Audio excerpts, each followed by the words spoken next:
Hello everyone, and welcome back to another edition of Indexer Office Hours. Today is the 4th of February, and this is Indexer Office Hours 193. For all of you who are new to Indexer Office Hours, this is the town square where graph ecosystem participants come together and discuss the most important and relevant topics for indexers. As always, this is a conversation and we do love participation, so feel free to get involved in today's conversation. We have the good fortune of having the Mode team here with us today. Thank you, Kate, for helping facilitate that and for sharing the relevant links in the chat. So do get involved in today's conversation. We'd love all the questions so that we can make sure everyone is up to date on Mode. If you would like to get involved in today's conversation, obviously we have the chat in the corner there. But if you want to get involved via voice, do let me know if you're having any challenges unmuting your mic.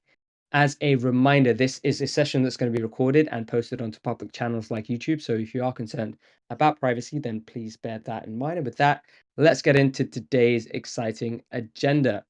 So we're going to start off with a shout out for 𝗨𝗀𝗳𝗂𝗹, and we have Tristan Frizza. His last name was easy enough to pronounce, which is why I felt brave enough to attempt it. So he's the founder of 𝗨𝗀𝗲 Markets, and 𝗨𝗀𝗲 Markets is revolutionizing decentralized derivative trading on Solana. They're building high-performance infrastructure that combines CEX, centralized exchange speed, with DeFi security. And so if you're interested to learn more about their Layer 2 solution and how it's been built, a bit about Tristan's background. He has a background in robotics engineering and machine learning. And if you're interested to hear his perspective on the graph, then do check out that episode right there. Fantastic. So that is everything in the way of opening remarks and introduction. So now I will hand over to Anna for our regularly scheduled Repo Watch section. Thank you, Abel. Hello, everyone. Okay, so today on Repo Watch, starting with the execution layer client, we have had a new release from Get. This is version 1.4.13, which contains a critical security vulnerability that has been patched. This is CVE 2025-2488-3. All operators are urged to update their nodes immediately to ensure security and stability. Then we have a new release from Avalanche. This is release number 1.12.2, which removes the deprecated Keystore API, which was impacting users who still rely on it, therefore blocking their ability to upgrade.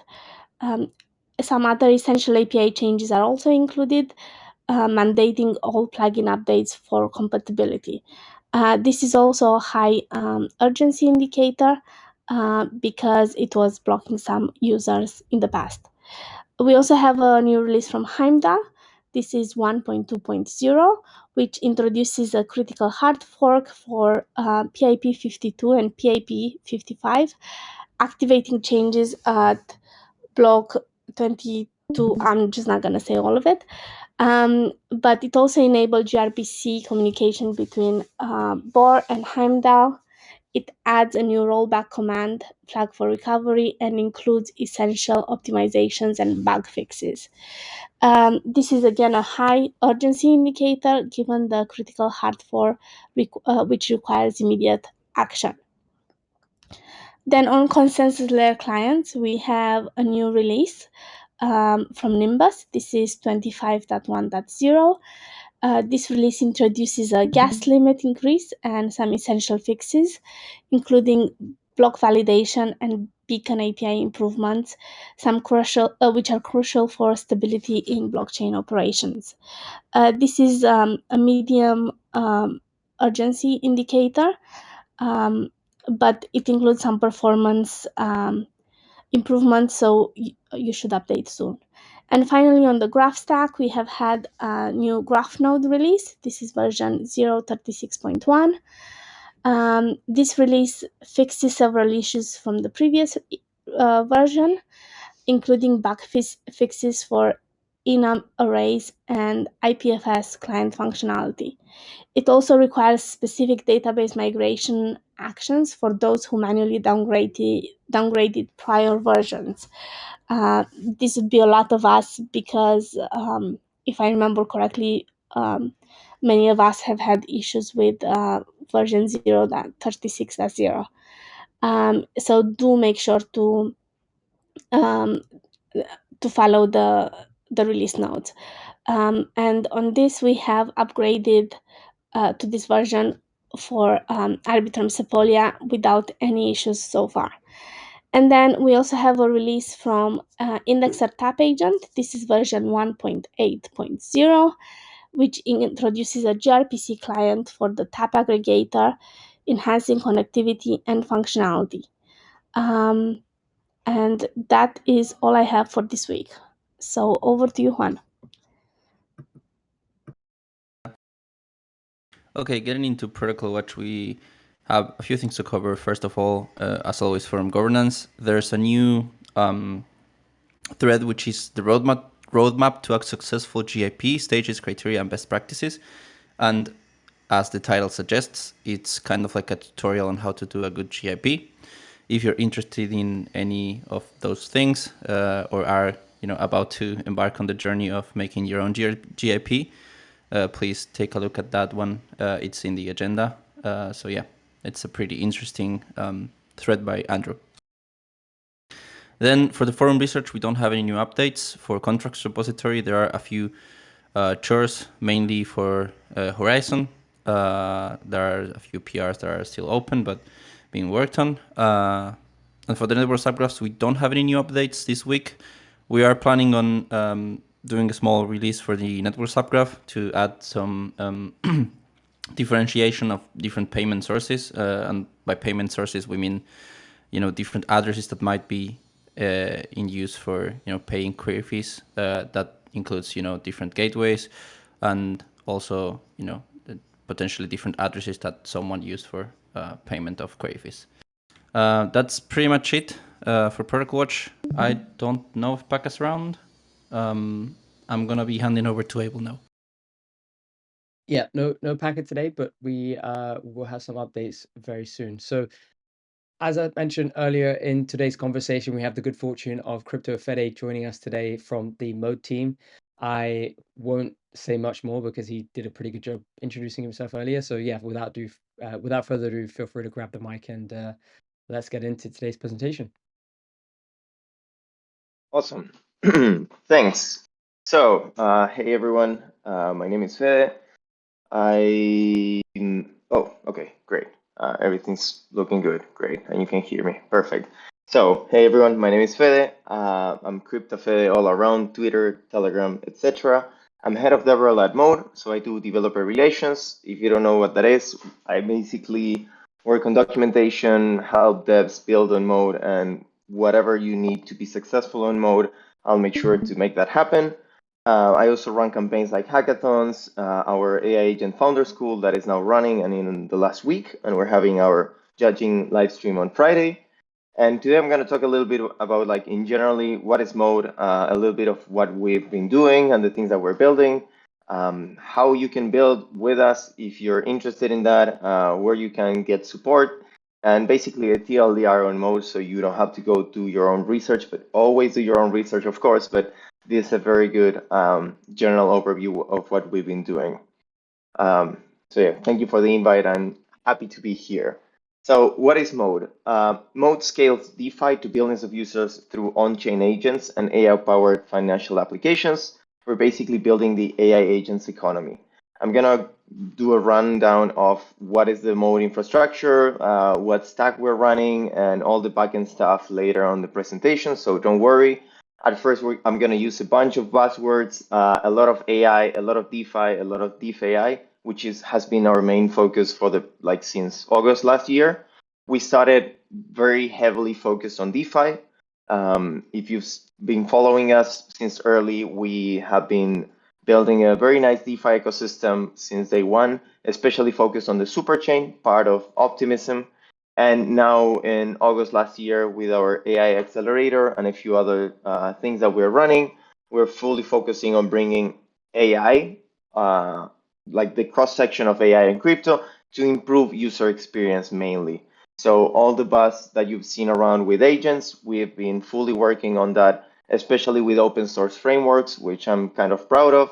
So it's pretty easy to get started if you're interested in agents and AI and blockchain specifically. And if you're, it's a great place to intersect with a bunch of different things and like, I don't know, indexing, data, AI, crypto, and a bunch of other things.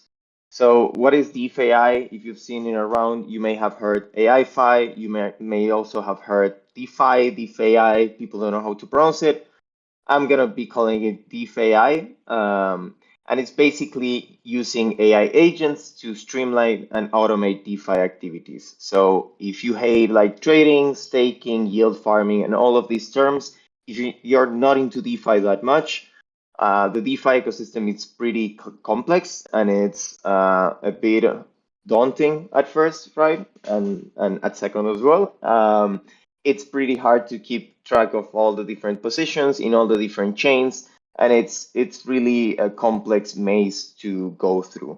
So what we're trying to aim for is bring all of these AI tooling to improve the user experience, to improve the onboarding, and allow people that are not so much into DeFi to make choices like easier and to be more secure as well. For example, like I'm a very lazy DeFi user. I do some yield farming, but the things that I trust the most or that I like the most are the ones that you set and forget.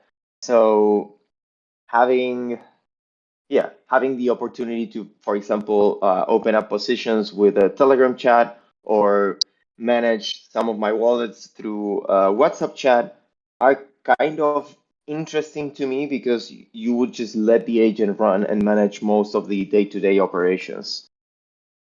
So what are AI agents? You may have an idea. There's not a formal definition out there. There's a bunch of different definitions for it, but it's basically leveraging LLMs and giving them the power to do actions, right?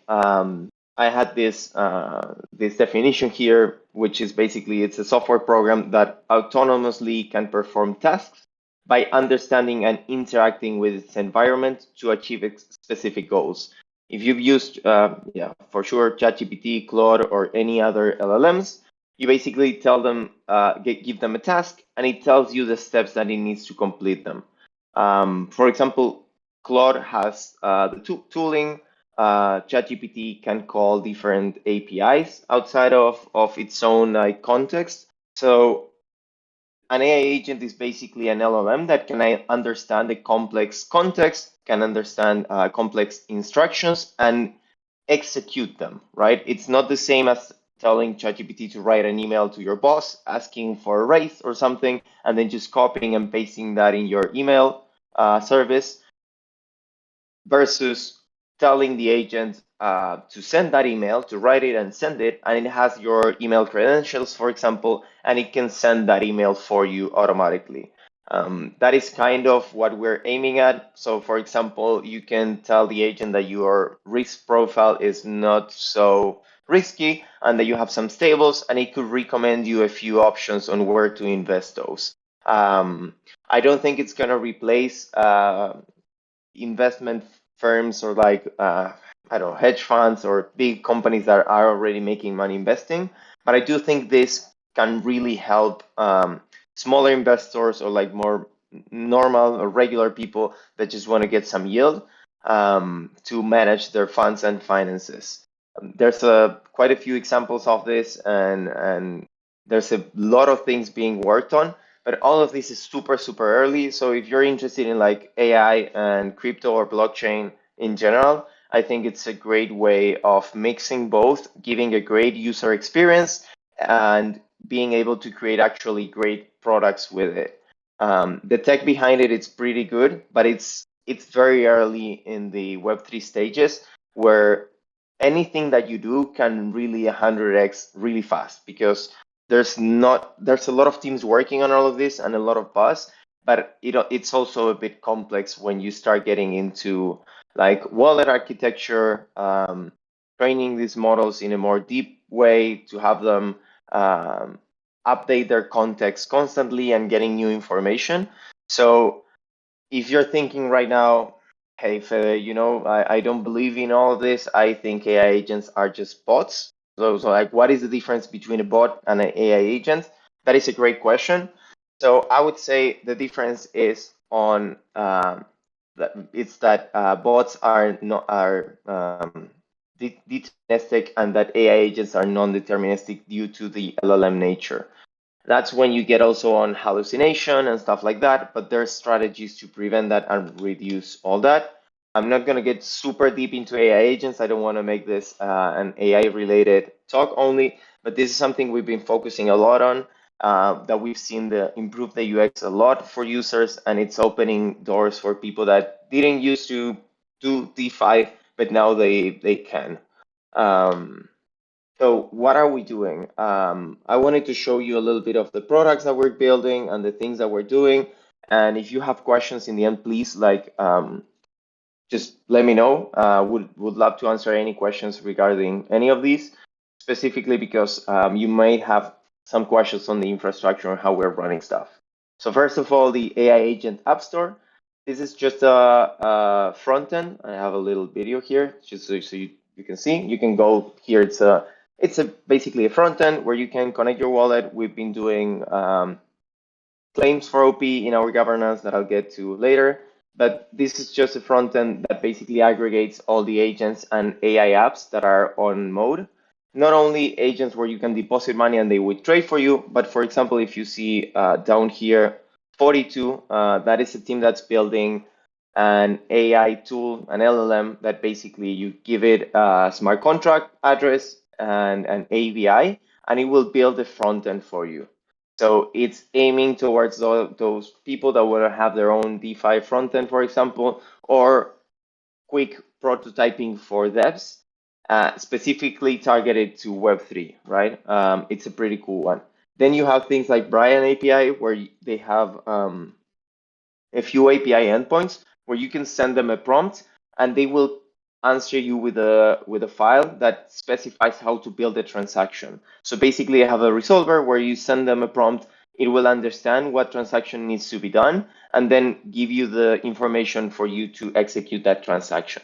So there's quite a few teams that are building with us on the accelerator, but also like independently, and also with the AI Agent Founder School that I'm running now, which is a 3-week program, kind of bootcamp / hackathon, where teams need to build functional MVPs by the end of week 3. We are in the end of week 3. People submitted yesterday, so we have around 20 teams that participated and created amazing projects. And this Friday, we're going to do the live session judging. So if you're interested in seeing different use cases or what people are building, that's a great place to just go and get 10 ideas pitched with a few videos and the judging session.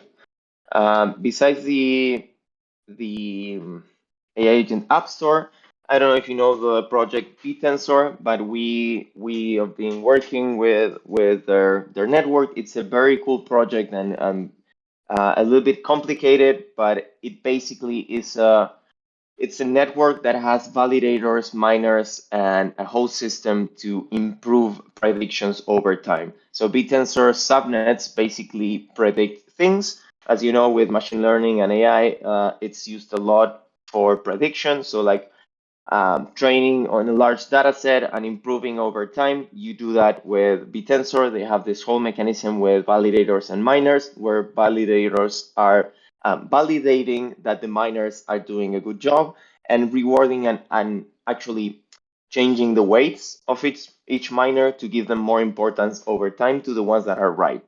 What are we creating? Our subnet is called Synth. It's already on mainnet, and basically Synth uses 𝗨𝗀𝗀𝗄𝗀 to create synthetic data for price forecasting. What is synthetic data? It's basically me telling you Bitcoin is going to be worth X price in the next X amount of time, right?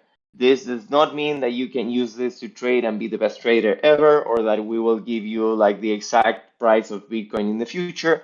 It's again a prediction. Predictions can fail. It's the same as the weather forecast. When it says it's going to rain, it's not going to rain, and sometimes they miss or they don't hit the specific areas that you thought it would. But why create something like Synth? Because we do believe that agents are limited, same as LLMs, on the data that they're trained with. And as you know, Web3 moves very fast. And also, it's really hard to find data in a lot of places. That's why, that's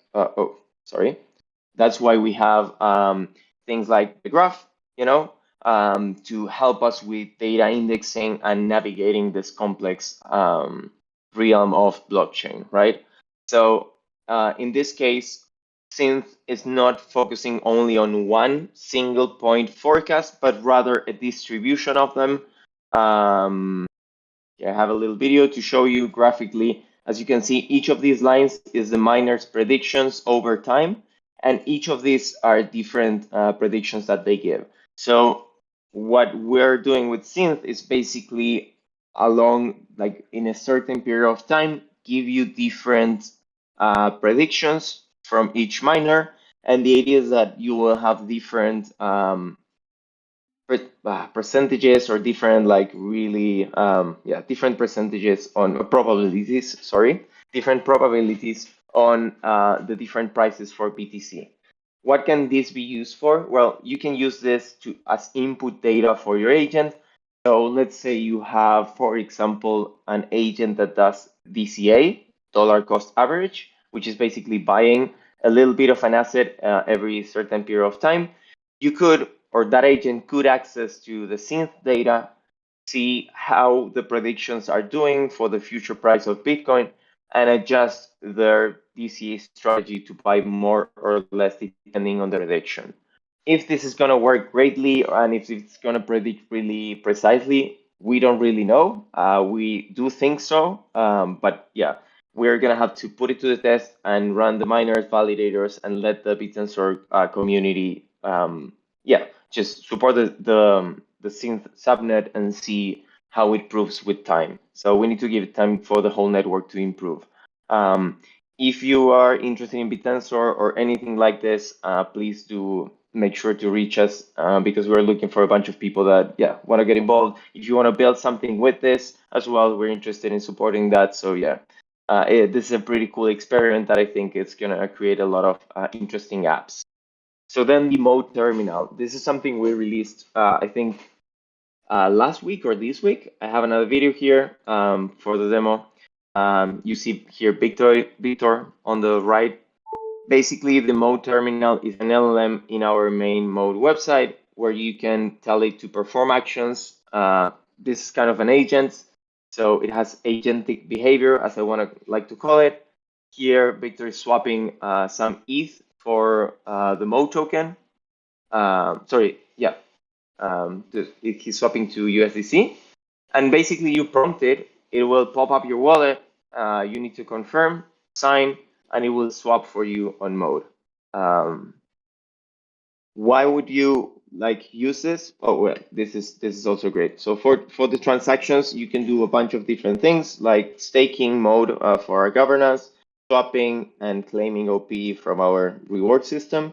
You can also ask questions about it, like what is mode and things about mode. And also you can deploy contracts. So our vision here is to bring tools for devs as well to improve their experience. I don't know if it ever happened to you that you're on developing something on testnet and you need to deploy your own token contracts. You can easily do something fast here as an MVP or test something, which is great. You have the prompts already. You can ask it and it will create the Solidity code for you. You can confirm there and just deploy the contract. Right now, this is on testnet only, and we're improving the model because right now it's good, but it could be a lot better. So we're gonna keep iterating on this to make it smarter, to have more context, and to be able to perform even more actions on mode. The idea is that you can come to the mode website. So I don't know if this happened to you at any point, but with the amount of layer 2s and different ecosystems, it's a bit confusing when you go and they tell you, well, go do DeFi on Arbitrum or go do DeFi on Base or whatever. So having these kind of things really helps the user. So I can just share with you one link and you can go to the AI Agent App Store, check all the apps that are in there, and then also go to the terminal and just ask your questions, ask it to help you with stuff, and then improve the whole onboarding flow for users. So yeah, oops, there we go. Great. So we talk about agents. So hopefully you're hooked by now, or interested, or intrigued, or you want to know if this is bullshit or not. So I have some names for you to go Google or to research and to understand a little bit. So how do you build an AI agent? There's several ways to build an agent, and as I told you, it's kind of like a bot. So how do you build a bot? There's a million ways you could do that. Same with agents. There's not a standard way to do that now, but there are frameworks that help you build agentic agentic tools, agentic applications, or like some call it like LLM wrappers or LLM applications, right? It depends on each of them. My go-to right now, I know you've seen probably 𝗨𝘀𝗧 from AI16Z. It's a multi-agent framework. It's really good with personalities. So if you want to train a Shrek or something like that, that helps you with trading, 𝗨𝘀𝗧 is good. But if you want to do more atomic actions or like more specific agents that don't hallucinate that much and that really are more specific to a task, I think things like Vercel, AI SDK, or LangChain are better. There's a lot more. Base has its agent kit. Brian API could be used to create agentic designs as well. But the one I liked the most was the Vercel AI SDK because it's it's not opinionated at all. You have one function that you can tell it which model you want to use, the prompt, the tools, and then you get an answer and it executes it. So it's really good. And then the one I want you to pay the most attention to is 𝗀𝗲, which is the Great On-Chain Agent Toolkit, which is something that we've the Crossmint team has pushed out to the world and open sourced, and we're working with them since early days to integrate mode as much as possible. What is 𝗀𝗲? 𝗀𝗲 is basically an open source framework that adds blockchain tools to agents. So it's a library that you can use, and it's basically has wrappers for almost all AI agent frameworks out there. So with 𝗨𝘀𝗧, for example, 𝗨𝘀𝗧 has things called plugins. So 𝗀𝗲 has a plugin called 𝗀𝗲 on 𝗨𝘀𝗧. Then Vercel AI SDK, since it's an SDK, 𝗀𝗲 has an adapter or kind of a wrapper where you can just import it and use the same things you have.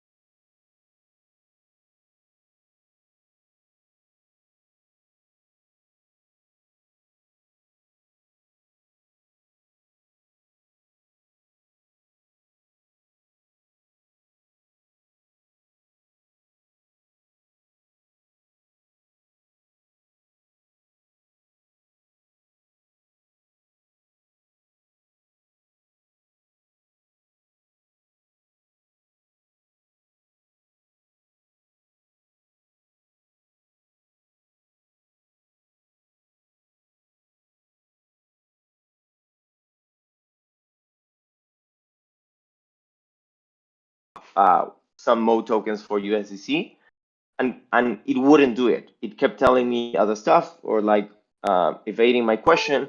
And why was that? Well, I was confused. I was like, well, wait, I have the code here. Like the agent can swap. It has like it knows how to swap, but it's not doing it. Well, the problem was Trump. He's a politician and he's trained to avoid direct questions. So yeah, he it's pretty funny. But I was there prompting, trying to get Trump to do something, and I could not do it, even though he could do it. So the fix was basically do a more general and more Web3 focused 𝗨𝘀𝗧 personality. And after doing that, after prompting it better in the character file and training it, it did work without me touching anything on the 𝗀𝗲 side of code. So yeah, be careful with which personalities you train. Prompt engineering is going to be more important than I thought.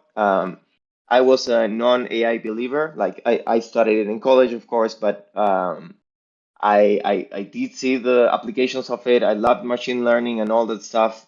But with the craziness of ChatGPT, I was like, okay, guys, just chill a bit. It's not so good for coding and stuff. But now I've gone like fully AI pilled. I use Cursor, I use Claude, I use a bunch of different tools that are really helping me.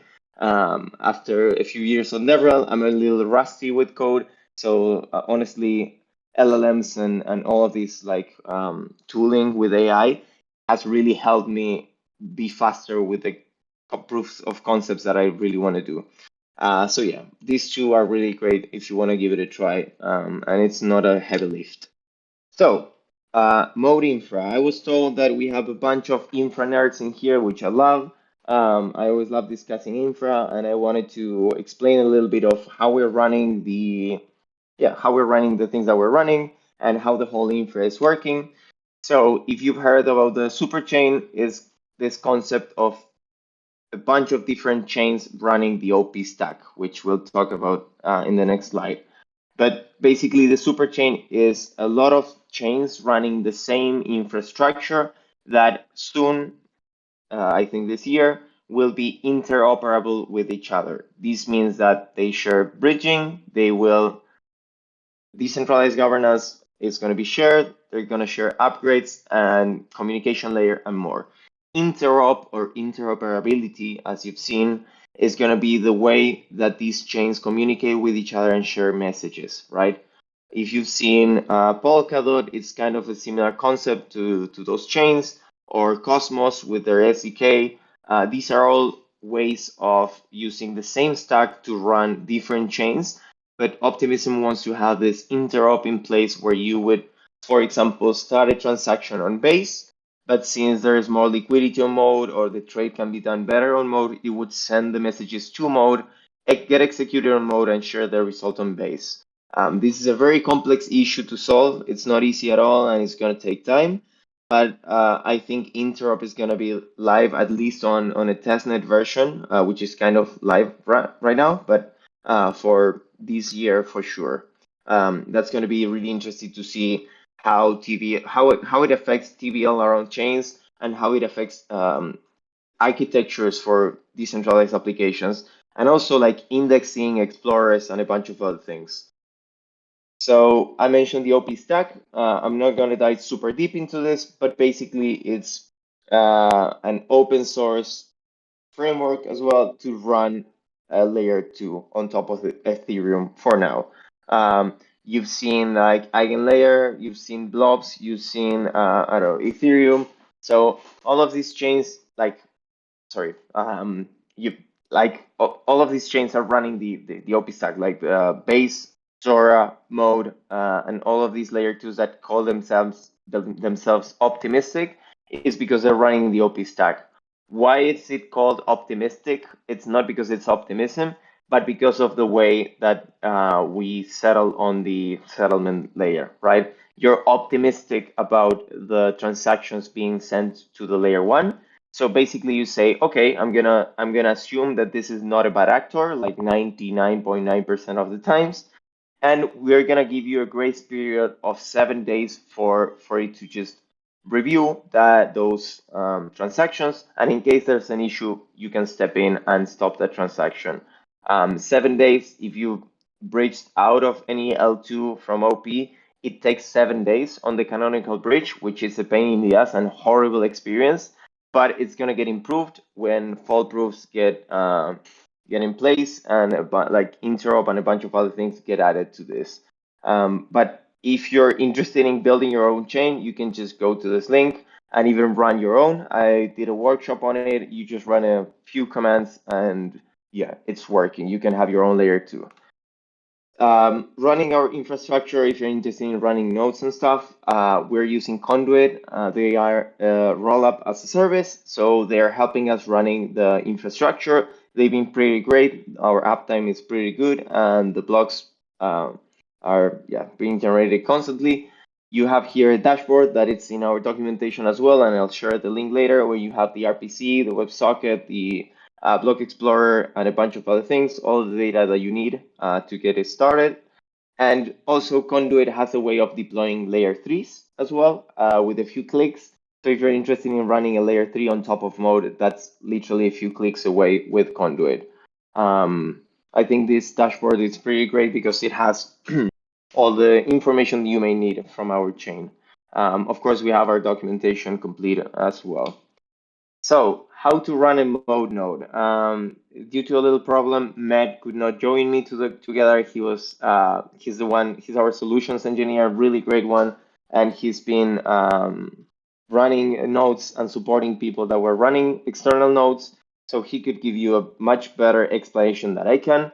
But I can assure you, we have in our documentation, we have a step-by-step guide and a repo from Conduit with literally every step that you need to run the nodes. I've done it in the past. It's not really complex. I could walk you step by step, but I think all of you could do a much better job than I running the step-by-step guide. There's a few things that you need to consider. It's better using Linux rather than Mac due to the new like the M1 chips and a few issues with it. But please, if you have any issues running a node and you really want to do it, like just send me a message on Telegram, Discord, or whatever, and we'll help you run it. It's not super complex. It's a few steps, and in this GitHub repo, you have all that you need to run it. But it's also in our documentation. You have a section in the bottom of it for node runners, so you have all the updated information with upgrades and anything you may need. So yeah, I'm sorry for that one. In the next one, like we can share a video on how to do it. We can prepare a workshop for that and do it async. And here's a list of resources with our documentation, website, community blog, how to run a node, our Discord, Twitter, and everything else. We also have resources on agents if you're interested in exploring that, which is pretty cool to see. There's a lot of things to get deep into, especially if you're really like into technical, really technical stuff. There's, I think, a lack of architecture design in agentic design as well. So if you're a crack dev that really understands wallets, smart contract wallets, or all of these things and wallet management, and you can think of great ways of agents managing autonomously wallets, we have a workshop on that from the Crossmint founder. But yeah, there's a lot to explore in there. And if you like working with new tech, I think it's a great space to explore. I do want to leave time for questions as well. I know I've run like pretty fast around all of this, but this is a bit of like all the work that we've been doing with Mode in the past few months. I think this is mainly a focus on the last 4 or 5 months. We also have a very big like DeFi ecosystem and a lot of other things that we can talk about. But these are the things that get me the most excited about and things that you can go play around with and let me know how it goes as well. For the node running, I'll make sure to prepare a video or a workshop with Med as well, so that you can have it if you need it. But again, if you go to a repo, it's a very step-by-step process and not super complex to do. If you have any issues or whatever, you can join the Mode Discord and ping me in the developer channels, or just reach out to me in Telegram directly. At 𝗨𝗀𝗃𝗀 in Telegram, so same as Discord. And I think that's it for now. I do want to answer any questions that you may have, though. So yeah, happy to take them. Fantastic. So first things first, I'm just going to go ahead and share the presentation if that's okay. I'm assuming the link that you've shared with me is also one that is publicly accessible. Is that correct? Yes, sir. Okay. Feel free to share this presentation is completely open to share. Okay, fantastic. So I've just gone ahead and done that. Let's go ahead and address some of the questions that came through in the chat, and then we'll open up for the rest of the folks here. So I'm just going to go ahead and locate the question that popped up earlier from Vince. Just scrolling through the chat right now. Okay, the question was, how are the agents performing compute? Is this a role in the ecosystem? Sorry, can you repeat that? I'm trying to read the question. Sure thing. Yeah, I'm just going to scroll back up again. Bear with me one moment. Okay, so I believe when you were talking about agents earlier in your presentation, he asked Mm-hmm. how are the agents performing compute? Is this a role in the ecosystem? For example, like indexing data on the graph, like an indexer. Is that a role in the ecosystem? Right. So when you see like any agents right now, they are all using LLMs in the back. So you could think as agents as like I don't know, ChatGPT wrappers in the most majority of them. But we're also working with teams to bring AI into, for example, sequencing, right? So we're working with a team that's basically using AI to analyze the traffic that we have in the RPC and yeah, just help to avoid um, malicious transactions as well, but also analyze the flow of things that are happening. So the computation for each agent is different. There's people that use ChatGPT. There's people that are running their own model. People that run DeepSeek. There's people that are using Brian API, for example, which Brian has their own model and their own way of crafting transactions. So it depends a lot on what you're building and how you want to build it, right? So yeah, I think that's if I understood the question correctly, though. The computation of the agent itself is usually a wrapper from some type of LLM or their own model. And depending on the actions they need to do, it's just hosted in different places. You can use it's the same as a bot. It's like you can use whatever you like to host it. Yeah, I hope I've also interpreted that question correctly, but please do jump in, Vince, if we haven't. But I think we got it right. Hopefully, but yeah, Vince, let me know if not. Yeah. Yeah. Vince has another one. So Vince, feel free to type in the chat or unmute.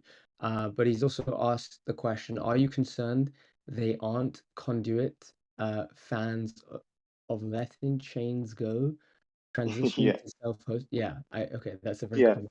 I know what Vince is referring to. So Vince is asking if we're concerned if Conduit wouldn't let us go from they running our chain, and this is a very valid question. I think you're referring to the degen chain drama that happened a little bit in the past. We've talked to Conduit about it. I just don't agree with the general public view of some people about it. They have been a great team working with us, and that may be a concern, but I think that is a concern with every third party that's running any type of infra. We have a lot of legal agreements with them. The Grants Council at OP, sorry, not the Grants Council, the Security Council at OP are the ones that have the keys to upgrade the bridge and to hold the chain and to do a bunch of other stuff. So the security of the chain is now in hands of the Security Council at OP. So yeah, that is kind of a concern, but we have a lot of systems in place for that not to happen. We've been working with the Conduit team for quite a while. They are running a bunch of other chains as well. So yeah, I don't think I can give you a more comprehensive answer than that. It is kind of a concern, I think, with every third party that you may work with. It always brings a little bit more risk when you work with someone else, but at the same time, they are really good at doing what they do. We've had no issues with downtime, nodes, and all the stuff that they're managing.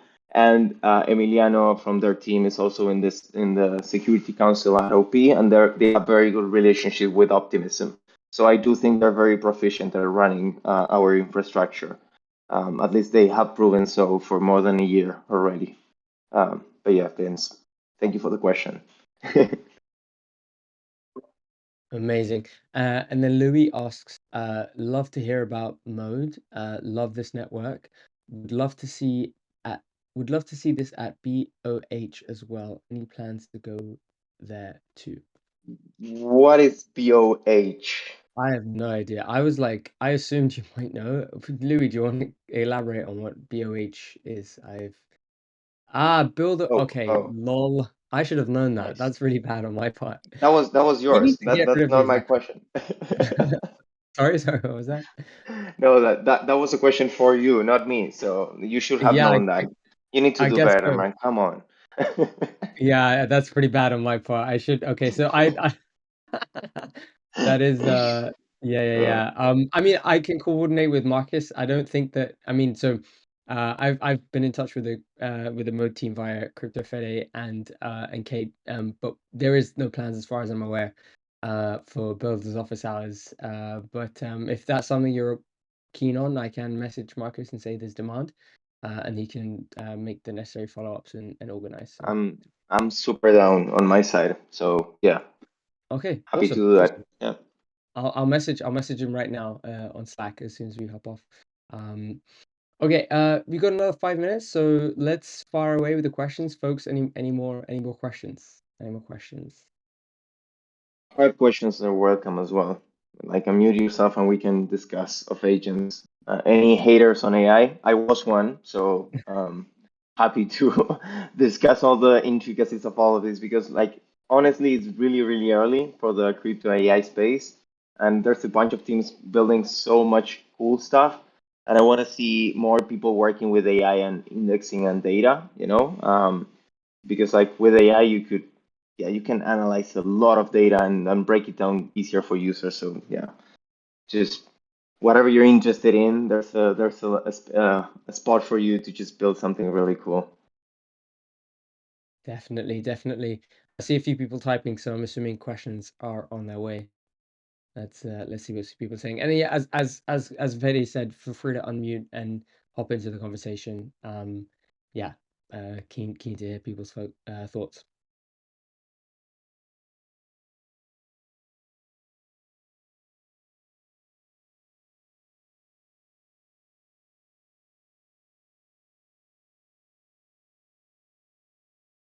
Do you plan to break away from these centralized LLM providers like ChatGPT if they decide to turn nasty? I love Vince. I love you. I love that. Yes, I do 100% because it's not good. So if we want to talk about security on agents, we are gonna have to talk about how models are trained, who's training them, which data they're being trained on. We're working with teams that are working on things like proof of inference, which is basically creating a proof on how or which model was used to train the model that you used for the answer that you're getting. That was a long sentence. So basically, I ping an API with a prompt, I get a response from that LLM, and I also get a proof with it on how or which model was used to train that model that gave me that response. We also have teams working on decentralized LLM answers as well, so that you could get different answers each time from like different kind of miners or nodes, and same idea of having a proof of inference. And then you also have like paths of doing zero knowledge stuff with machine learning to create proofs of these steps so that you can really prove what has like the training of the thing that you're getting answered. And yes, these are good as questions and hard as well. I don't think I can give you a good enough answer that you'll be chill, Vince, but I can try and find better answers for you as well. We're working with like two teams that are really great on these things, because we also have to think about, for example, give me a reason to buy GPUs, I dare you. This is funny. Um, well, yeah, I think if you want that answer, Vince, I'll give it to you. I think you should train your own models, and so buy a bunch of GPUs and use Llama or something like that to train your own models with the data you want, so that you don't depend on anyone else. I think that's the architecture you're looking for, and it's possible, and I've seen people do something like that. So yeah. At least with Eliza, for example, you can train your character with Llama so locally, but you have to have a good GPU and a good computer because if not, it will take quite some time. But yeah, I would say we're still pretty early on all of this still, and that's why people use like GPT API and stuff. But yeah, we have teams work like the Aura team. Let me share a link here because they're doing something pretty cool. Aura, ORI. Oh my God, here. I'll send the links in the chat. They're bringing like LLMs into smart contracts, for example, which is a very interesting approach as well. So yeah, keep shooting the questions. I like them. I'm giving answers. I don't know if you like them, Vince, or not, but I'm just telling you what I think. We love it. We love it. Oh, sorry. Go ahead. Go ahead. No. Go. Louis had a question, I think. Yes. I mean, Louis got two. So which one do you want to fire away? I was gonna go back and address the Gemini one, but if you want to go straight to the AI Yeah, LLMs one, we can also go there as well. yeah. It's up to you. The Gemini one is fine as well. Yeah. So yeah, Luis, for the recording, Luis asking about like he's a hater on Gemini, Operator, and Grok, uh, absolute backwards of AI. Having to feed past AI to be up to speed to the current AIs, I think is another niche. Thoughts?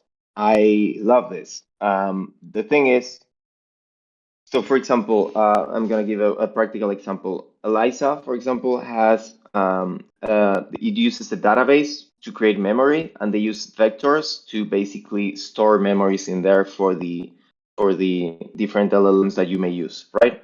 So you can, and this is a very good niche to work on how to manage data, how to keep models updated, and how to bring other models up to date. There's a lot of prompting. You can do that through prompts, but it's not a great way of doing it. But yeah, Eliza, for example, has a database with vectors where basically they store kind of memories with different weights on like, this is a fact, this is an opinion, this is something that it's not as important. So it helps you with memory and it helps your agent keep adding memories and keep adding knowledge with time. But if you have Grok and it's a little bit behind on something, I'm a true believer that if you are working on a very specific niche and you need to ask very specific questions about a certain domain topic, you will have to train your model somehow or have a trained model that's specifically good for that. And that takes me to something that we haven't talked about, but that is agent communication. So I think, and this is an opinion again, that agents are going to be super specialized in the future because most of the tech is going to be commoditized. So the people that are going to win, between quotes, are going to be those that have a very specific agents, very well trained and with a lot of context into one domain.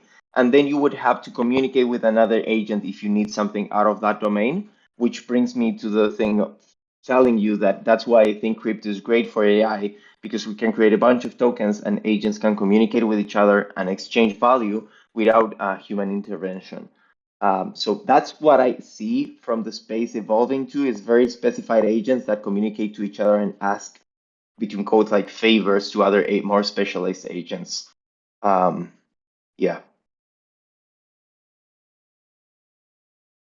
I'm searching for the other question now, but yeah. Yeah, it's here. It's asking thoughts on having AI LLMs entirely and solely running on a blockchain to counter them from hallucinating, going rogue, quote unquote, off course. Great. I think the two things that you're mentioning are not related to each other. Like, not don't feel bad, Louis. Sorry, I'll rephrase.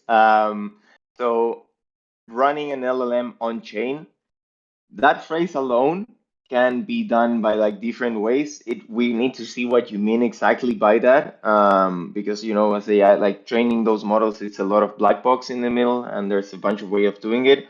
Running it on a blockchain may be super expensive, so I don't even know if it makes sense or not. But there are teams, as I told you, like bringing LLMs to smart contracts. So basically, you can call a smart contract that will call an off-chain service that will bring a response and a proof of that response. I think that is a nice approach. Then for like, and this is a great, like each word that you mentioned could be a 20-minute talk or so. So how do you reduce hallucination, right?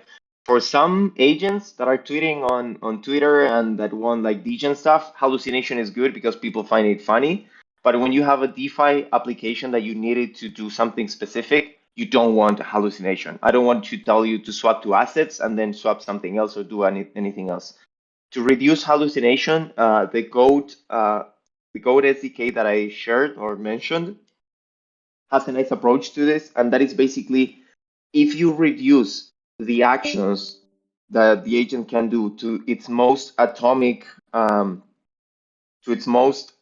state, that means swap a token for another token, for example, the hallucination is reduced a lot, like a lot.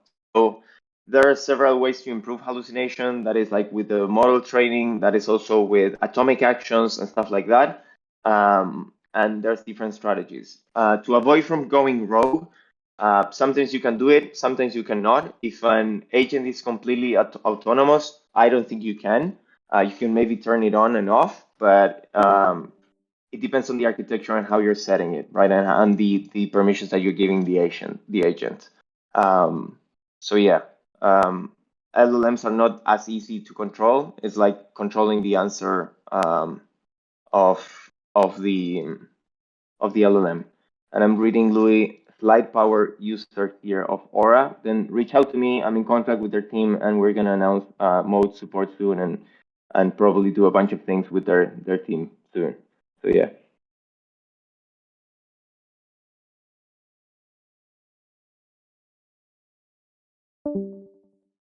I think that's it.